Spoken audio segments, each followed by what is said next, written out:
နောက်ဆုံးတော့ငါရဲ့ဘဝကနောက်ဆုံးတော့မင်းရင်ခွင်နောက်ဆုံးတော့ငါရဲ့အချစ်တွေတယောက်ထဲသောဖူးစာရှင်ရာရာမြဲတမ်းနောက်ကျပြီးတော့အထီးကျန်နေတဲ့ဘဝတစ်ခုမိလျံတွေကနိုးထရအောင်အသိဉာဏ်နဲ့စိတ်စားသူဘဝတွေကအနေထားမတူပေမဲ့ဘတော်မှပြစ်ချမသွားဘူးမင်းကငါ့အတွက်သစ္စာထားသူမင်းကကောင်းငင်ငါကြွေချသူအမောင်လူတွေကအလင်းတစ်ခုပေါ်မင်းရဲ့ချုံမြိန်တဲ့အချစ်ကန္တာရလို့ငါရဲ့ဘဝအတွက်အေးမြတဲ့ Oasis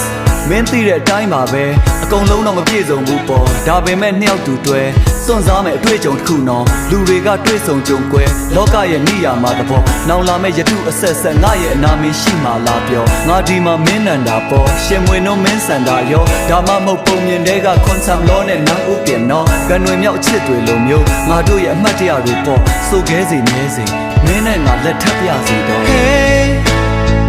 ဘာဖြစ်ဖြစ်ချင်မဲ့နေလေလာချောင်း